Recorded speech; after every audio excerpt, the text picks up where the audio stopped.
네, 오늘 하나님을 경외하는 마음 부분들을 오늘은 하나님을 경외하는 이유 파트 2에 대한 내용입니다. 7장 정도까지 죄에 대한 네 가지 태도, 회개란 무엇인가, 아, 그리고 회개하는 방법 세 가지에 대해서 조금 나누도록 하겠습니다. 뭐 여러분 다 읽으면 이해할 수 있는 내용들이니까 중요 부분 몇 부분들 발췌해서 또 여러분들 사실 좀 읽어주면 좋겠다 싶은 마음이 있는데 다음 시간에는 좀 이걸 직접 좀 읽는 것도 도움이 되지 않을까 싶은 생각이 좀 드는데요. 어쨌든 나중에 좀 더 대화 나누도록 하고 오늘 내용을 함께 보겠습니다. 죄에 대한 네 가지 태도, 죄에 대한 네 가지 태도, 자신이 어떤 단계에 있는지 살펴보며 필요한 것이 무엇인지 공부해 보자. 이 죄라는 이, 이 주제 자체가 현대인에게는 굉장히 루드하게 여겨질 수 있습니다. 그런데 죄가 만약에 없다라고 얘기를 한다 그러면은 죄를 사해 주시는 하나님이 필요 없다라고 말하는 것과 같다라고 말했고 성경은 죄가 없다라는 그 순간에 거짓말쟁이가 된다라고 말합니다. 이게 사실 죄에 대해서는 있을 수도 있다, 없을 수도 있다 이렇게 접근하지 않고 인간 안에 있는 죄는 회개해야 된다라고 죄로 말미암은 인간의 운명에 대해서 명확하게 얘기를 합니다. 그래서 기독교 세계관, 성경적 세계관을 들어가 보면은 하나님의 창조 다음에 인간의 타락, 곧 죄로 말미암은 타락에 대해서 다룹니다. 그래서 하나님의 형상으로 창조된 사람들을 하나님께서 죄로 인해서 잃어버린 자가 되어진 존재를 구속하기 위해서 주님이 오신 겁니다. 그리고 구원의 이야기가 성경의 이야기예요. 그래서 죄에 대해서는 이게 있을까 말까 혹은 이게 죄인가 이게 아니에요. 성경적 의견을 받아들일 필요가 있죠. 제가 지난주에 20대 아이들의 말씀을 전하러 갔는데 예수님을 믿었던 사람도 있지만 처음 믿는 사람들에게 이 죄에 관해서 말한다는 게 쉽지는 않았어요. 그런데 그런 얘기를 조금 하면서 접근했어요. 믿음이 있는 사람들은 내가 죄인이구나라는 거를 또 성경을 통해서 또 실전적으로 성경 의견을 따라서 보면은 죄에 대한 이게 죄구나라는 것들을 인지가 되는데 처음 듣는 사람 입장에서 교회에 들어왔는데 갑자기 하는 얘기가 당신 죄인입니다라는 그 주제에 맞닥뜨린다는 게 어려운 거죠. 어려운 거죠. 근데 제가 이런 비유를 했어요. 아, 칭찬해주고 격려해주고 위로해주고 반창고 발라주고 하는 의사. 그냥 뾰루지 정도 났다 그러면은 뭐 그 정도 수준으로 해도 괜찮죠. 그러나 정말 중병이 있고 죽음이 들어오고 하나님과의 연결이 끊어진 상태에 있는 상태인지도 모르는 그런 사람들에게 때로는 따뜻하고 이 기분 좋은 얘기를 해주는 게 아니라 때로는 정직하게 얘기해 주는 게 그 치료의 시작이고 또 생명의 구원의 시작인 것처럼 성경의 의견 자체가 우리 안에 있는 죄에 대한 회개에 대해서 명확하게 얘기를 하고 있다. 따뜻한 의사를 사람들은 다 찾아간다. 그런데 병이 낫는 거는 정확한 진단을 하는 의사가 정말 좋지 않겠냐. 결과적으로는 결국 그렇게 되지 않겠냐. 하나님은 사랑과 진리를 함께 다 얘기하는 분이지, 좋은 것이 좋은 것이다라고 말하는 그 하나님은 아니지 않냐라고 하면서 이렇게 말씀을 좀 전했었어요. 그만큼 사실 죄라고 얘기하는 것들을 사람들이 다루기를 힘들어해요. 자, 그래서 오늘은 이제 그 부분, 하나님을 경외한다는 것에 근본적인 이유. 그래서 그 말씀이 어디로 전개가 되냐면 진리를 알지니 진리가 너희를 자유케 하리라. 하나님의 의견을 받아들인 하나님의 진리의 의견을 받아들였을 때 얼마나 영혼이 자유하게 되는지를 같이 경험해라 이런 얘기예요. 그래서 하나님을 경외하는 것에 이 죄에 대한 다룸에 대해서 명확하게 이야기를 해야 되는 그런 이유가 여기에 있는 거죠. 왜? 진리가 자유케 하는 걸 알기 때문에 그래요. 정말 자유케 하려면, 자유케 되려면 우리의 죄에 대한 존재성과 죄에 대해서 다룰 줄 알아야 된다는 거예요. 자, 그런 의미에서 이제 하나님을 경외하는 이유라는 파트 2의 주제가 죄에 대해서 다룹니다. 예. 죄에 대한 네 가지 태도, 이렇게, 다섯 번째 챕터는 이렇게 있는데, 손의 네 가지 단계, 마치 제가 버나디의 사랑에 대한 네 가지 단계의 초입 부분을 보는 듯한 그런 생각이 좀 들었습니다. 버나드는 사랑하는 관계에 있어서, 어, 내가 나를 위해서 사랑하는 사람이 있어요. 예. 자기 사랑은 누구나 다 하죠. 자, 그런데 두 번째 단계에 가면은, 저 사람에게 조금 잘해주니까 나한테 사랑이 돌아오네라고 생각을 해서 굉장히 황금률적으로 사랑을 하는 사람들이 있어요. 그 말인즉슨 내가 주는 만큼 받으니까. 예. 그래서 주고받는 어떤 거래 같은 황금률 같은 그런 방식으로 사랑하는 사람들이 있어요. 그런데 버나드의 사랑의 네 단계에서 세 단계부터 조금 중심이 바뀌어요. 내가 아니라 사랑하는 대상 중심으로 보기 시작합니다. 그래서 하나님이 나를 사랑하는 것에 중심을 두고 그 사랑을 경험을 해버렸기 때문에 하나님을 위해서 어떻게 뭐 기쁘시게 할까라는 그런 단계로 넘어갑니다. 이게 사랑의 3단계 단계예요. 자, 그런데 네 번째 단계에서는 어떻게 합니까? 하나님이 사랑하는 나 스스로를 내가 받아들이는 거예요. 예. 그래서 하나님이 나를 사랑하는 것을 아, 그러니까 내가 막 희생만 하고 막 어렵게만 지내는 막 그게 아니라 막 전폭적으로 내가 헌신하는 그게 아니라 하나님 나를 사랑하시는데 하나님의 그 사랑의 눈으로 나를 사랑하는 법을 배워가는 예. 그 사랑의 네 단계가 있는 것처럼 비슷한 구조를 갖고 있어요. 이 부분에 있어서. 예. 그것을 좀 참고해서 보면요. 첫 번째, 죄를 대하는 첫 번째의 어떤 사람들은 바리새적인 태도를 갖고 있어요. 정욕을 품고 있고 간음이나 음란의 죄를 짓지를 않아요. 이게 뭔 소리냐? 자신이 손해 보는 것을 보리라는 것을 알기 때문에 그 결과가 자기에게 너무나 큰 손해라는 걸 알기 때문에 그러한 짓을 안 하려고 합니다. 어떻게 보면 1단계, 2단계에 속하는 그래도 뭐 지혜가 있는 거죠. 적어도.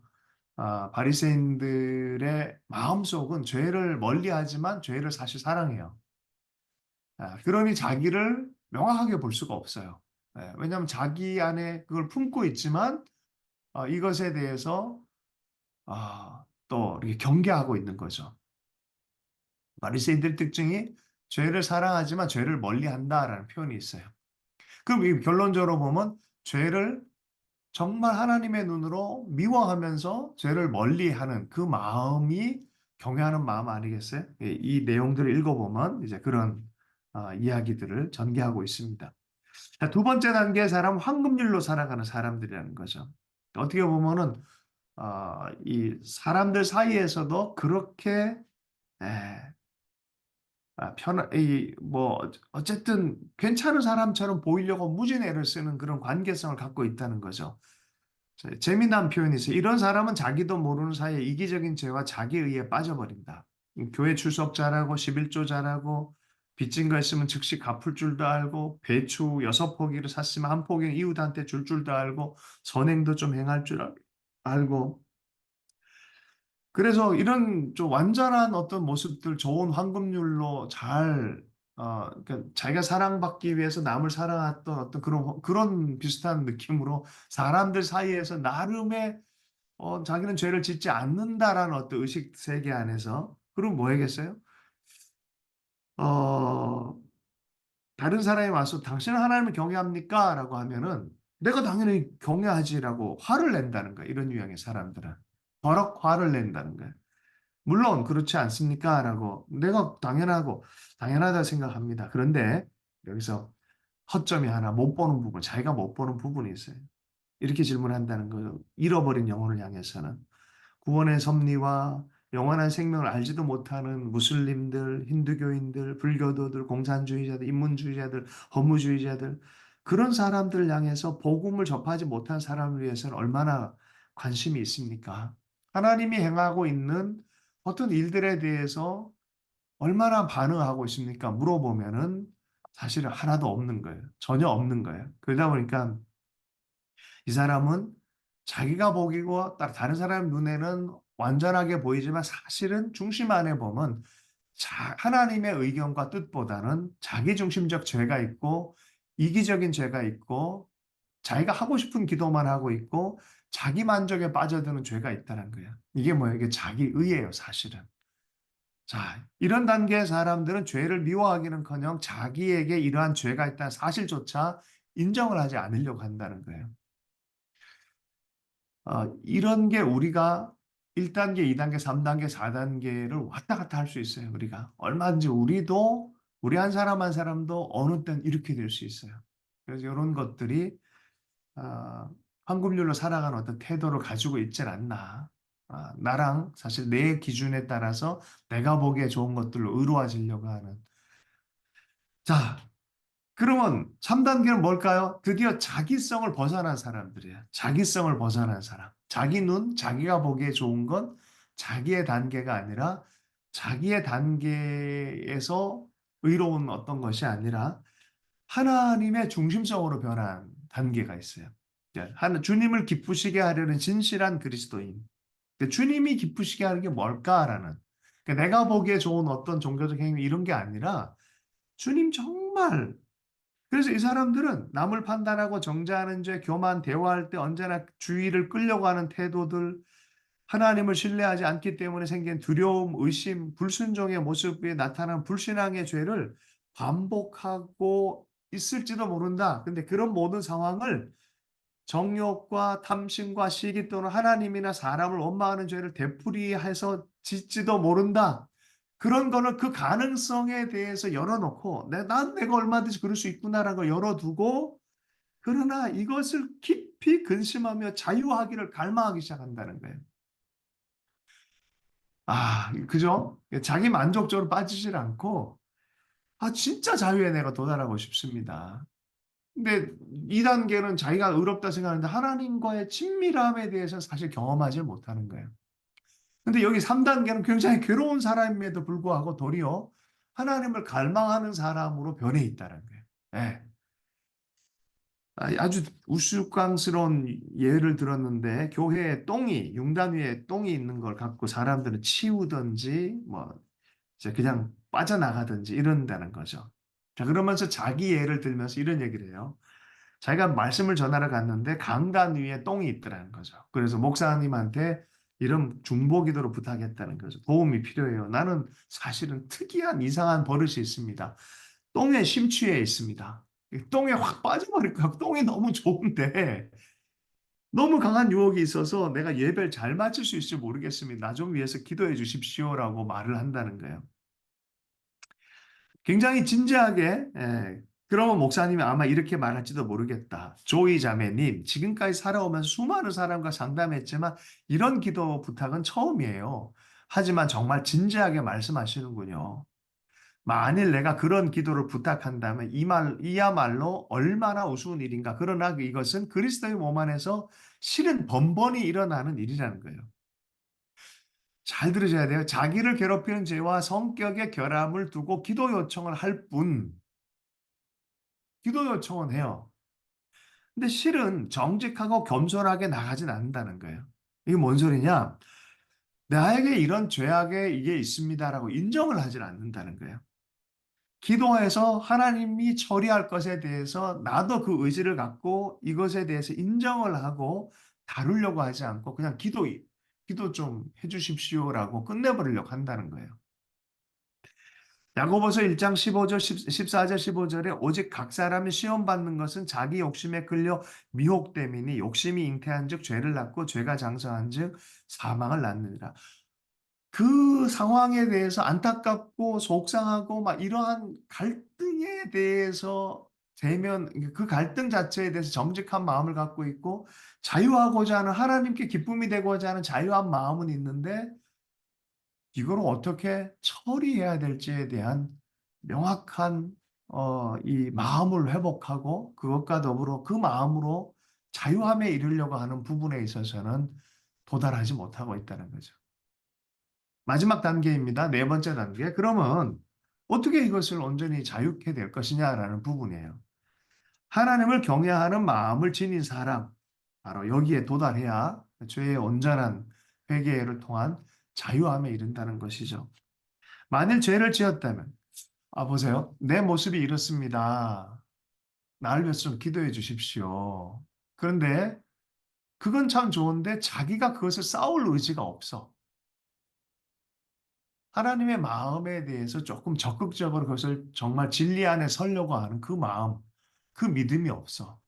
명확한 자리가 없다 그러면은 계속해서 나는 못해요라는 것과 똑같아요. 그죠? 나는 하나님 이걸 처리하고 싶습니다. 이 마음의 표현이 명확하게 없는 거죠. 나는 이걸 분명히 처리하고 싶습니다. 나 똥 치우고 싶습니다. 정말 난 이것과 정확하게 내가 싸우고 싶습니다. 주님, 나도 싸울 때께 날 도와주십시오라고 하는 명확한 것이 없다는 것이죠. 그죠? 성경은 그래서 보면 죄를 싸우기를 피 흘리기까지 싸우라라고 말하면서 죄의 승리는 어디로부터 오냐? 바로 그러한 자세 안에 있을 때 성령이 승리하게 할 것이다라는 거죠. 진리 안에 서기로 결정할 때 진리가 자유케 되는데 진리도 있는데 내 마음이 진리를 따르려고 하질 않아요. 그러면 자유함이 생기질 않는 거예요, 실은. 그냥 외부적으로 나 위해서 좀 기도 한번 해주세요. 그리고 그 모든 상황 안에서 갈등만 하고 있다 그러면 그래도 뭔가가 답답함이 있고 하나님 이건 아닌 것 같은데요라 나오는 것마저도 참 괜찮은 마음이에요, 실은. 그러나 완전히 처리해서 자유함에 이르는 건 진리가 자유케 하라는 거죠. 그 진리를 믿는 믿음 안에 서는 것이 바로 경외하는 마음 안에 서는 것이죠. 자, 보겠습니다. 네 번째 단계, 이 사람은 죄를 미워하기 때문에 거의 죄를 짓지 않습니다. 네, 제가 이거를 담배 피는 걸로 옛날에 설명을 많이 했는데, 담배를 끊어보려고 하는 거죠. 담배를 좋아하면서 담배를 끊어보려고 그러니까 의식적으로 나쁜 거라는 의식 때문에 기도하기 시작했어요. 판판이 졌어요. 근데 그 담배가 나를 비참하게 만드는 그 모습을 볼 때 비로소 담배가 하나님의 눈 안에서 그러니까 담배 자체가 나도 담배가 미워지기 시작하는 거예요. 그러니까 하나님의 눈 안에 동의가 되기 시작하는 거예요. 비참하게 끌고 가는 죄의 모습을 미워하기 시작하는 거예요. 그 미워하기 시작하면서 하나님 나 좀 도와주십시오. 나 이거 진짜 처리하고 싶습니다라는 정직한 기도가 나오는 거예요. 근데 내겐 힘이 없네요. 그런데 진짜 나 이거 처리하고 싶습니다라는 이제 그 마음 안에서 기도하니까 성령님이 강탈해 버렸어요. 뭐 그전에 3시간 기도해도 담배가 안 끊겨졌는데 이 기도는 그냥 뭐 3분, 5분 하자마자 정직한 기도 뭐가 이렇게 쑥 검은 게 튀어나와 진짜로. 뭐 속에 쑥 올라와서 그다음부터는 그러니까 인이 막혔던 게 튀어나갔던 것 같아요. 그다음부터는 너무나 완벽하게 지금까지 담배 한 번도 제가 피워본 적 없습니다. 이게 진리 안에서 주님의 마음으로 동의하면서 자기의 모습에 대해서 하나님 난 죄인입니다라고 고백하는 정직한 하나님의 눈을 회복한 상태에서 기도하는 게 얼마나 중요한지에 대한 얘기를 하는 거죠. 그래서 네 번째 단계에서는 이 사람은 죄를 미워하기 때문에 거의 죄를 짓지 않는다. 만일 죄를 지으면 빨리 깨닫고 즉시 회개하며 성령이 다른 사람 앞에서 겸손하게 고백해야 한다고 하시면 기꺼이 그렇게 하는 사람이다. 예. 주님의 마음을 받은 그 경외하는 마음으로 기도하기 시작한다는 거죠. 잠언 16장 6절 말씀 여호와를 경외함으로 말미암아 악에서 떠나게 되느니라. 이거는 윗사람의 강요나 어떤 자기에게 유익이 있어서 이것을 행하는 게 아니라 그죠? 여러분 싫어하는 일을 하려고 하는 사람은 없을 거예요. 그런데 사실은 죄를 우리가 범하잖아요. 진짜 싫어하는데 어떻게 범해요? 말이 안 되잖아요. 사실 죄를 사랑하기 때문에 범하는 거죠. 그런 일이 계속 반복되는 거는 그거를 사랑하기 때문에 계속 하는 거예요. 그리고 사실은 그 말의 근본은 뭐냐? 죄를 짓기로 결정했기 때문에 그 일을 하는 거예요. 그 자세 안에 머물기를 결정하기 때문에 그 일을 하는 거예요. 그래서 죄를 사랑하기 때문에 그렇다는 거예요. 그걸 사랑하기 때문에 그렇다는 거예요. 그러면 어떻게 하죠? 좋겠습니까? 유일한 길은 하나님이 죄에 대해서 지닌 태도를 닮아가는 거예요. 하나님이 죄를 뭐라고 그랬는지, 왜 그렇게 얘기했는지에 대한 그 마음을 갖기 시작하는 거예요. 그 마음은 뭐예요? 죄를 미워하라 그랬단 말이죠. 그럼 생각으로 짓는 죄, 행동으로 짓는 죄, 여러 가지 죄, 생각으로도 시작돼서 행동으로 나오는 말과 행동들, 그 죄를 하나님 보는 눈으로 미워하기 시작하는 거예요. 그러면 여러분 죄를 멀리하면 친밀함이 다가옵니다. 그러나 죄의 마음과 태도를 품고 있으면 관계는 친밀함은 점점 깨집니다. 사람 사이에도 그래요. 하나님 안에서 분명히 그렇게 말씀하죠. 하나님을 가까이 하라. 그리하면 너희를 가까이 하시리라. 이게 뭐예요? 죄에 대한 철저한 회개들인 거죠. 네. 그 눈으로 계속 보고 그 진리 안에서 하나님 보신 진단 안에서 내가 보기를 결정하는 거예요. 네. 그 마음 안에서 죄에서 자유함이 나타나기 시작하는 거죠. 자, 그 다음에 그러면 어떻게 하면 좋겠습니까? 라는 부분에 회개란 무엇인가? 라는 부분들을 다룹니다. 우리가 요한계시록에 보면 마지막 때에 어린 양의 혼인잔치에 나아갈 것이다 합니다. 세마포 옷을 입고 나아가는데 신부된 아내로 교회가 준비될 거라고 합니다. 세마포 옷은 성도들의 옳은 행실이다라고 말하고 바로 신랑 되신 예수님과 신부된 아, 어린 양의 신부인 교회가 그 혼인잔치에 나아갈 것이다라고 말하는데요. 보세요. 90페이지에 보면 나는 회개하지 않은 교회가 부흥을 방해하는 가장 큰 요소라고 믿는다라고 말해요. 그 역대하 7장 14절 말씀처럼 내 이름으로 일컫는 내 백성이 그들의 악한 길을 떠나 스스로 낮추고 기도하여 내 얼굴을 찾으면 내가 하늘을 듣고 그들의 죄를 사하고 그들의 땅을 고칠 것이다라고 말해요. 회개는 우리를 죽으라고, 우리 민망하게 만드는 그런 게 아니라 우리를 살리려는 하나님의 장치라는 거예요. 사랑하는 교회에게 말씀하시는 것이 바로 회개하라라고 말하는 거예요. 예전에 방지일 목사님이 비전은 정말 망원경처럼 멀리 보는 거지만 우리의 삶은 또 여러분 산을 올라갈 때 큰 산을 올라갈 때 방해되는 건 큰 산의 어려움 때문이 아니라 내 발에 물집 때문에 못 올라가는 거예요. 비전이 큰 게 문제가 아니라 내 삶 안에 현미경과 같이 회개하는 삶이 없기 때문에 사실은 올라가지 못할 때가 많이 있어요. 하나님의 교회로 하여금 하나님의 신부로 하나님의 잔치에 참여하기를 너무 원하시는 게 주의 마음이고, 회개라는 것은, 마음을 새롭게 한다는 것은 하나님의 회복이 시작이고 하나님의 나라의 임함이 시작이 되는 거고, 우리를 사랑하기 때문에 하나님이 요구하시는 것이에요. 이거를 막 자기정죄적으로 해석하지 마세요. 내가 진리를 찾아서 진리 안에 나아가는 것이 바로 회개다라고 생각하면 돼요. 그러면은 그 회개함으로 말미암아 자유함에 이르고 하나님의 복이 다시 다가오는 것이 바로 성경이 얘기하는 거예요. 얼굴을 구하고 회개하기 시작할 때 그 땅이 회복되기 시작한다. 죄의 영향력이 떠나기 시작한다는 거예요. 그래서 주님이 계속해서 회개에 대해서 말해요. 로마서 2장 4절의 말씀에 하나님의 인자하심이 너를 인도하여 회개하게 하신다라고 말해요. 우리가 인내하고 오래 참으시는 하나님의 인자하심에 응답하지 않는다면 하나님 우리를 오래 참으시고 인자하심으로 끝까지 기다리신다는 거예요.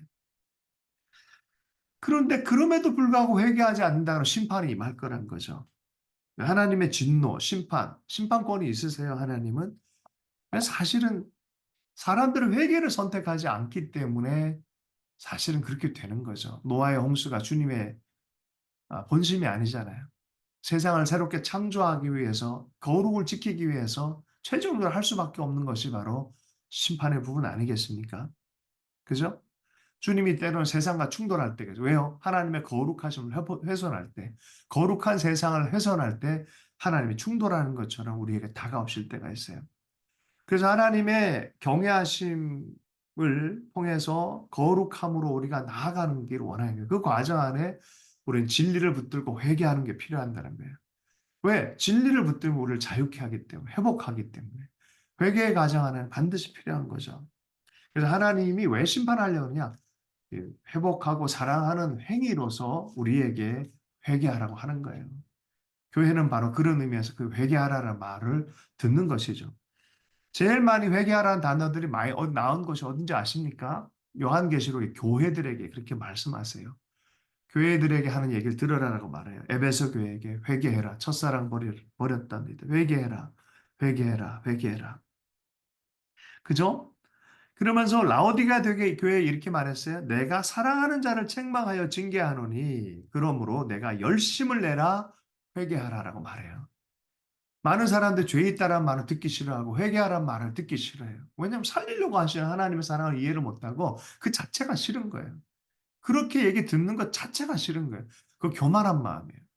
하나님이 옳다라고 인정을 못하는 거예요. 내가 옳다. 왜 내가 회개해야 되냐? 왜 내가 죄인이라는 얘기를 들어야 되냐?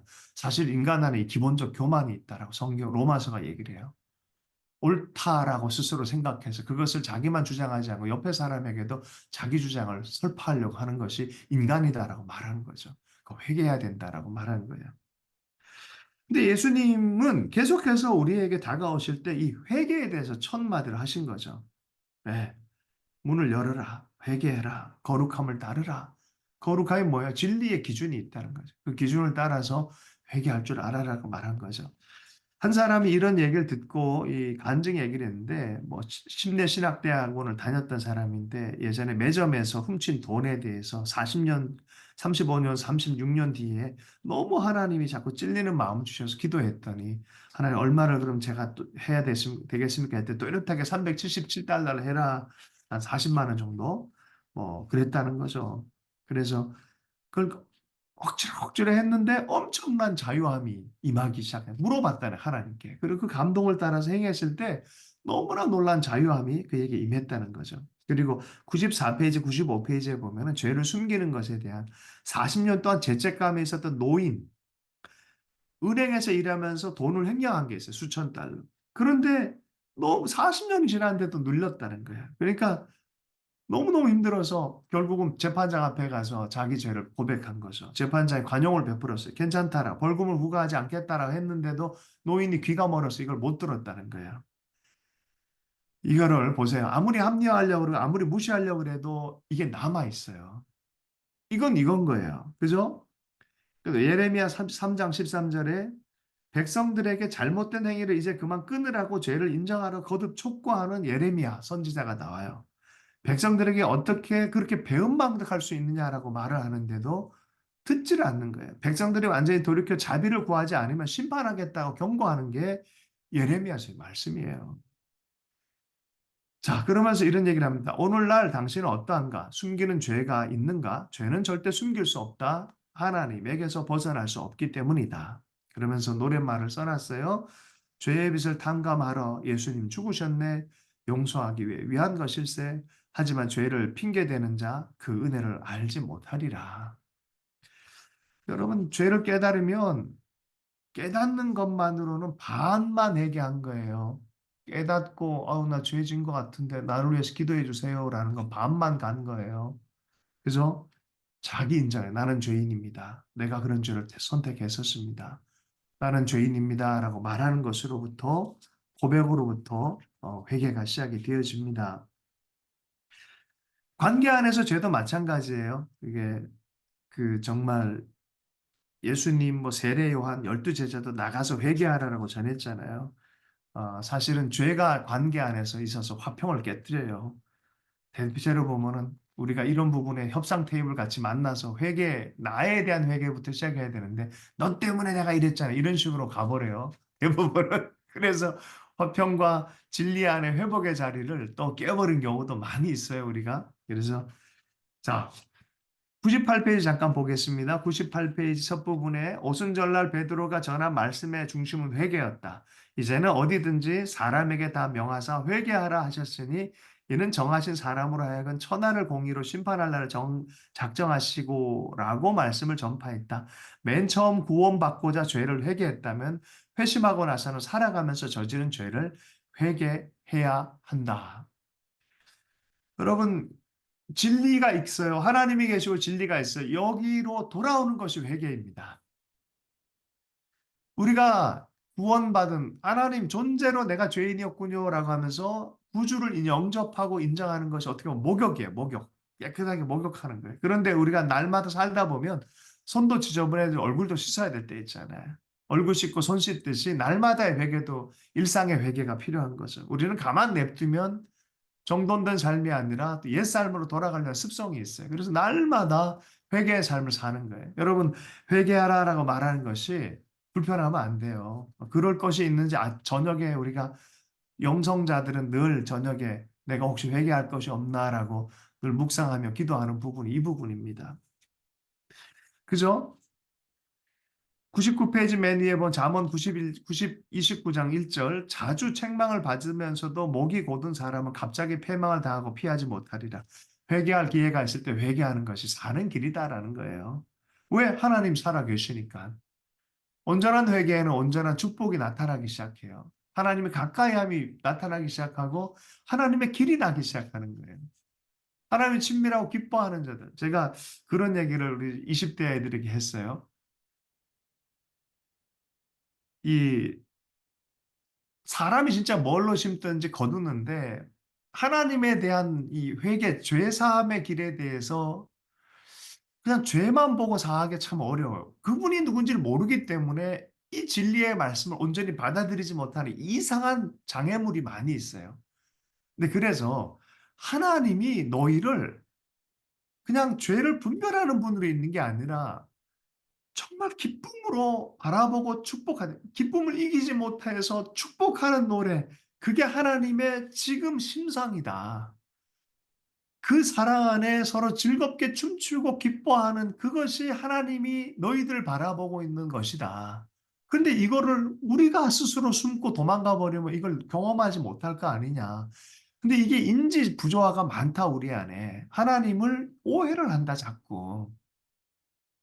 하나님이 굉장히 자존심 많은 사람으로 생각하고 하나님 우리한테 이겨 못 얻어서 그냥 힘들어 하시는 분으로 착각한다. 하나님은 너희를 향해서 정말 품어안고 사랑하는 분이다. 왜 하나님과 싸우려고 그러려고 그러냐. 어떤 사람은 예수 그리스도와 부처만큼 자기도 그렇다는 거. 야, 진짜. 그래서 그 얘기 들어보면은 하나님과 무슨 이 경쟁 관계에 있는 사람을 착각을 하는 거예요. 자기 스스로를. 그래서 하나님은 하나님이시다. 자, 밑에 얘가 그런 게 있어요. 기독교인들과 아, 교회에 가는 걸 보고 주일날에도 교회 가서 일하는데 자기는 주일날에도 일하잖아요. 그러니까 농부가 10월 달에 다 추수해서 걷어들였어요. 그러면서 교인들을 함부로 대하는 이렇게 이런 광고를 냈어요. 나 같은 사람 성공한 것을 보면 하나님을 믿는 믿음은 특별한 게 아닌 게 분명해. 이렇게 내버린 거예요. 이게 뭔 소리입니까? 그죠? 이거 황당한 얘기를 하는 거예요. 내가 주일날에 일도 안 하는 인생들보다 내가 훨씬 많은 걸 거뒀다. 내가 훨씬 많은 걸 거뒀다. 그러니까 하나님이 안 계신 게 맞지 않냐? 어떻게 생각해요? 하나님과 대적하려고 하는 마음 아니겠어요? 하나님 믿는 신앙보다 내가 더 잘 사는데? 이런 식으로 얘기하지 않았어요?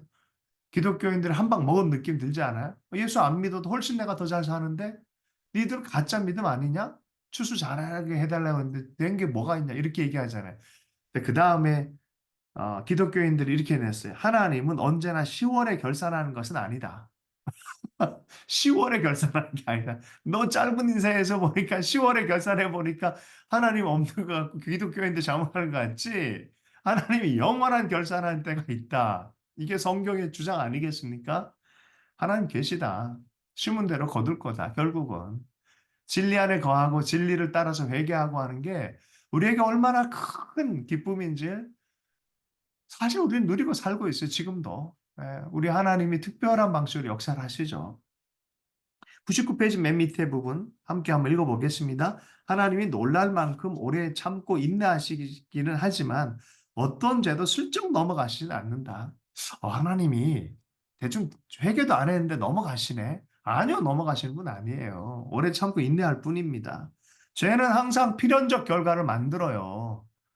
숨겨놓을 수 없어요. 인정하고 회개를 해야 되는 것이 바로 우리가 사는 길이다라고 성경이 계속 얘기하는 거예요.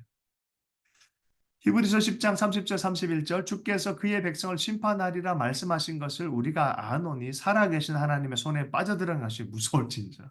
제가 농담 삼아 하는 얘기세요. 내가 얘기해 주는 게 좀 편할 걸? 하나님이 직접 얘기하면 무서울 걸? 성경 읽고 우리가 성경의 의견을 받고 내가 회개하는 게 낫지. 직접 말씀하면 얼마나 무섭습니까? 그죠? 그래서 회개를 이루는 것 자체가 은혜고 부흥입니다. 부흥의 첫 번째 단추가 회개입니다. 그건 부흥이 시작하는 다시 사는 것의 시작이란 거예요. 연민도 아니고 후회도 아니에요. 회개는. 회개는 정직하게 말씀이 말씀하는 대로 받아들이는 거예요. 그것으로 내 마음의 중심을 삼고 실제로 하나님과의 관계를 영향을 미쳤으면 회개하면서 하나님 나를 하여금 하나님 역사해 주십시오라고 하는 방법에 대해서가 바로 7장에서 얘기하는 거예요. 그럼 어떻게 정확한 방법은 무엇입니까? 라고 했을 때 온전하신 하나님의 뜻을 따라 온전한 회개를 하는 거예요. 101페이지 밑에서 네 번째 줄에 보면 죄에 대해서도 마찬가지다. 만약 우리가 온전하기를 원한다면 하나님과 더 친밀한 관계를 맺기를 원한다면 의사이신 하나님께 순복할 것이다. 의사의 진단에 정확하게 반응해야 된다는 거죠. 많은 사람들이 의사들의 진단을 무시해요. 그 느낌적 느낌으로 자기가 맞다고 생각할 때가 많아요. 그런데 인간의 의사는 그렇게 해도 될지도 모르겠지만 하나님은 아니에요. 하나님은 그래서는 안 돼요. 그분이 기준이 돼야 돼요. 그래서 102페이지를 보겠습니다. 하나님이여 나를 살피사 내 마음을 아시며 나를 시험하사 내 뜻을 아옵소서. 내가 무슨 악한 행위가 있나 보시고 나를 영원한 길로 인도하소서. 적어도 이 시편 기자는 자기가 맞다라고 말하지 않고 하나님의 진리 안에 하나님 나를 계속 비춰주십시오. 혹시 내 뜻을 밝혀주셔서 주님이 나를 진리 가운데 나를 인도해 주십시오라는 그 심령으로 기도하는 거죠. 욥기의 말씀입니다. 나의 죄악이 얼마나 많으니까 나의 허물과 죄가 내게 알게 하옵소서. 욥은 이런 부분에 있어서 자기 의를 먼저 주장하지 않아요. 그 의에 빠지는 게 아니라 그냥 있는 그대로를 얘기할 뿐입니다. 자, 시편 19편 12절에 자기 허물을 능히 깨달을 자 누구리요? 나를 숨은 허물에서 벗어나게 해 주십시오. 어떻게 보면은 이 시편 기자는 무엇이 깊은 곳에 자기 허물이 있을 수도 있다라는 걸 전제하고 얘기를 하는 거예요. 많은 사람들이 하나님의 성령님이 뭐 이렇게 할 때 자꾸 완강하게 거부하려고 하는 사람도 있어요. 근데 시편 기자는 주님 혹시 내 안에 그런 게 있다면 가르쳐 주십시오라고 그리고 그게 있으면 하나님 역사에 벗어나는 것이 내게는 복이 될 것입니다라고 말하는 것이죠. 여러분 그래서 겸손한 마음은 삶의 습관처럼 하나님이 말씀하시도록 기다리는 거예요. 기다리는 거예요. 하나님, 내가 중심이 아니라 주님이십니다. 말씀 안에 나아갈 때 주님 말씀해 주십시오라고 기다리는 거죠. 아무 생각 없이 정신없이 있으라는 소리가 아니에요. 나 있는 그대로 내 생각 있는 그대로 있지만 고집 부리지 않는 거예요. 아, 내가 맞다. 나는 확실해. 이런 게 아니에요. 그죠? 고집 부린 게 아니라 나는 나로 인지하지만 혹시 하나 내가 잘못 생각한 것이 있으면은 근데 이게 살아있는 사람들, 겸손한 사람들 태도예요. 자기를 잃어버리지 않으면서도 하나님의 주권을 인정해 드리면서 그분과 대화를 통해서 얼마든지 수정할 태도를 갖고 있는 거예요. 네. 하나님이 말씀한 기준이 그러하다면 하나님 내게 말씀해 주십시오라고 말하는 거예요. 야고보서 4장 17절 사람이 선행을 행할 줄 알고도 행하지 않으면 죄니라. 보니까 내가 그냥 방어적으로만 살았네. 내가 적극적으로 해야 될 것을 하지 않은 것도 죄라고 말씀할 때, 이런 게 죄구나라고 깨달을 때도 있잖아요. 하나님, 내가 저 형제, 저 지체를 더 사랑하겠습니다. 라고 회개할 수도 있잖아요. 내가 좀 더 적극적으로 내 남편을 위해, 내 아내를 위해 더 섬기겠습니다. 라고 할 수도 있잖아요. 하나님의 말씀을 혹시 그렇게 말한다면 그걸 인정하고 회개하기 시작하는 거죠. 그게 죄에 대해서 그 진리에 기반해서 말씀하신 그대로를 성령의 말씀하신 그대로를 적용하면서 내가 하나님 앞에 나아가는 거예요. 나는 이 죄에 관해서 내 길이 아니라 하나님의 길을 간다고 선택하기로 결정하는 거예요. 그게 바로 고백과 회개의 길로 가는 길이다라는 거죠. 잠언 28장에 보면 자기 죄를 숨기는 자는 형통하지 못하나 죄를 자복하고 버리는 자는 불쌍히 여김을 받으리라. 항상 경외하는 자는 복되거니와 마음을 완악하는 자 하게 하는 자는 재앙에 빠지느니라. 예, 불의에서 떠나고 그의 이름을 부르는 자들의 태도가 이러하다라고 말하는 거예요. 자, 그러면 회개와 후회의 감정은 있지만 진정한 회개에 도달하지 못한 사람이 있습니까? 예, 많아요. 바로가 그랬고 사울이 그랬어요. 내가 이번에 진짜 범죄했노라까지 범죄라는 개념까지 갔어요. 그런데 결국은 이스라엘 백성 풀어주질 않습니다. 모세가 여러 번 갔죠. 회개할 길을 놓쳐버렸어요. 바로가 비와 우박과 우레소리가 그친 걸 보고 다시 범죄할 마음을 완악하게 하니 그와 그의 신하가 똑같더라. 지도자가 그런 마음 가지고 있으니까 따르는 사람들 똑같이 그렇게 되는 거예요. 그죠? 어떻게 보면 북한도 좀 그렇죠. 손을 좀 뻗어서 나오려고 그러다가 또 들어가 버려요. 그래 더 완강해져요. 더 군사 체제를 강화시켜 버려요. 사울 왕도 그랬어요. 예, 회개 없이 고백한 사람 중에 하나예요. 다윗이 끝까지 하나님의 길과 하나님의 마음을 따라가려고 하는 모습을 알고 있어요. 우리 삶 안에 얼마든지 사울이 태어날 수 있다 그러잖아요. 그래서 사울이 있으면 다윗으로 계속 가야 돼요, 우리 삶은. 자, 그런데 보세요. 내가 범죄하였도다 내 아들 다윗아 돌아오라 내가 오늘 내 생명을 귀하게 여기서 내가 다시 너를 헤아려 하지 아니하노라 내가 어리석은 일을 행하시 대단히 잘못되었도다라고까지 고백을 해요. 그죠? 자, 이 부분에 있어서 야, 조금만 더 가라. 조금만 더 가라. 이런 마음 들지 않겠어요? 조금만 더 가라. 하나님 앞에 나아가서 그것을 온전히 회개해라. 그러면 살아나는 거예요, 사실은. 아, 그런데 이거를 또 그 기회를 놓쳐버린 거죠. 왜요? 죄를 선택해 버렸어요. 자기가 저를 선택한 것을 인정을 하고 하나님께 나아가서 인정을 하고 여호와를 경외하는 것. 그 하나님의 기준에서 하나님의 마음을 품고 악을 미워한 데까지 돌이켜야 되는데 돌이키지 못해요. 악의 자리로 계속해서 나아가 버리는 거야. 예. 결정적 순간을 놓쳐버리는 거죠. 그죠? 하나님의 경외할 때 온전히 죄를 회개하고 싶어지는 거예요. 회개하고 싶어지는 거예요. 하나님 앞에 회개를 회개하고 싶어요. 죄를 하나님의 관점에서 보는 것이에요. 예. 죄를 어떻게 생각하고 어떻게 느끼는지. 내가 무슨 죄를 범했어? 제가 우리 어머님이랑 같이 기도하다가 그런 걸 경험했어요. 아, 나는 괜찮아. 나는 용서 다 했다. 내가 왜 그걸 기도하냐? 아니, 나는 괜찮다, 괜찮다. 어머니, 제가 보기엔 아무래도 그 부분이 해결돼야 될 것 같아요. 함께 같이 기도해요. 근데 나 싫다, 싫다. 내가 왜 가냐? 이미 그런 태도는 사실은 마음 안에 어떤 게 있는 거거든요. 근데 어머니 저를 좀 믿고 함께 기도하자. 하나님 따라서 하나님 제가 이 형제, 이 지체, 이 가족을 제가 이 지체, 이 형제, 이 가족을 이 형제들에게 했던 이런 일들을 제가 회개합니다. 또 그들의 행했던 일들을 용서합니다. 따라서 해보라. 아니, 말을 못 하시는 게, 아니, 해보라고, 어머니. 내가 이것을 용서합니다. 어떤 일이 벌어진지 아세요? 제 손등이 엄청나게 뜨겁게 느껴지는 게, 봤더니 우리 어머님이 막 눈물을 줄줄줄 흘리시는 거예요. 아니라고 말하지만, 받아들이고 그것을 기도했을 때 엄청난 영적 자유함이 생긴 거예요. 진짜 용서가 일어났고, 얼굴이 해와 같이 밝게 빛나는 것을 보면서 자유가 이거구나. 정말 자유함을 원하는 거죠. 뭐 돌들이 얼마나 많습니까? 다 올라가서 하나님의 진리 안에서 자유함을 누리기를 너무 원하는데 그 마음을 회개하고 토설하고 내놓고 온전히 내가 어떤 목록에 따라 행하지 이 죄를 요걸 범했다는 이게 아니에요. 해야 될 일을 안 한 것도 사실 그런 부분인 그런 거거든요. 이런 부분에 있어서 하나님 앞에 더러운 것을 씻는 걸 잘 몰라요. 잠언 말씀의 30절, 30편 12절에 스스로 깨끗한 자를 여기면서 자기의 더러운 것을 씻지 아니한 자는 무리가 있느니라. 자기가 깨끗하다고 여겨요. 그런데 자기 더러운 것을 씻지를 않아요. 똥이 있으면 씻어내야 되는데, 치워야 되는데, 하질 않으려고 그래요.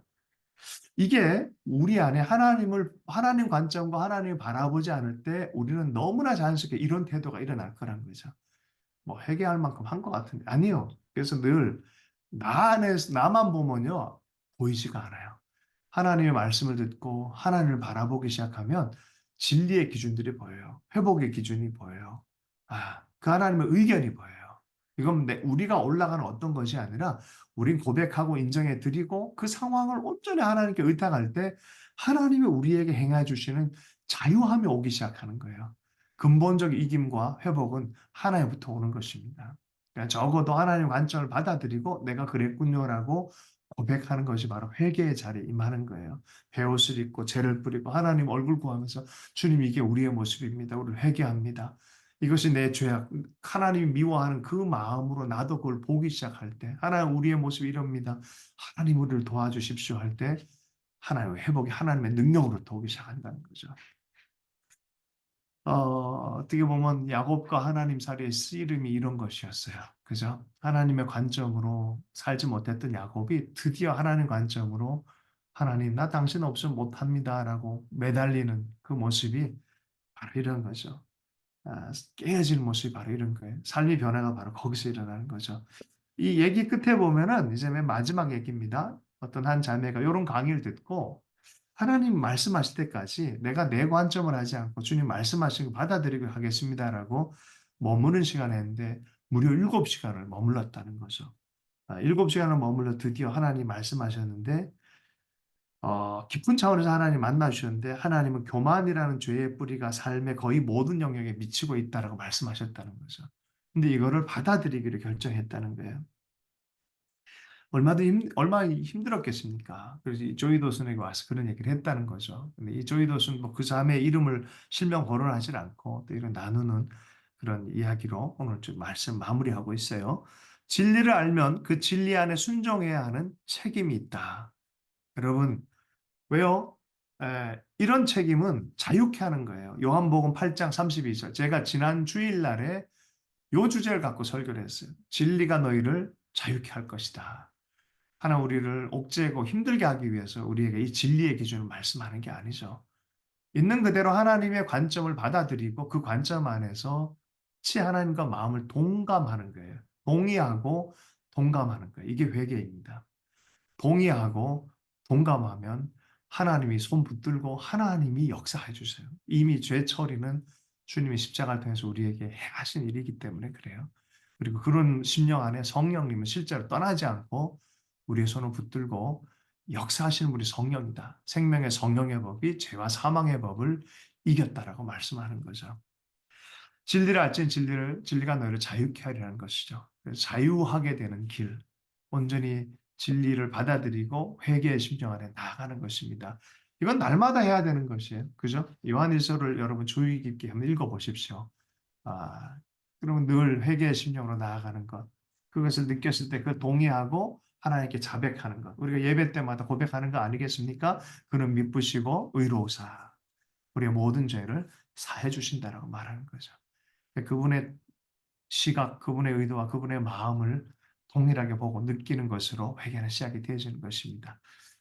네, 오늘 여기서 이렇게 마치고요. 조금 길었나요? 어떻게 됐나요? 네, 조금 길었죠? 네, 한마디씩 좀 하고, 다음 시간 여러분이 직접 읽고 서로 나누는 시간으로 가져가면 어떨까 싶어요. 조금 내용을 좀 적게 하더라도, 이 책이 참 중요한 책이기 때문에 그래요. 네. 한마디씩만 좀 얘기를 하고 오늘 뭐 목사님이 또 마무리 기도 부탁하겠습니다. 여러분 목사님 뭐 우리 K 목사님 두 분 중에 한 분이 마무리 기도 하면 좋겠습니다. 네.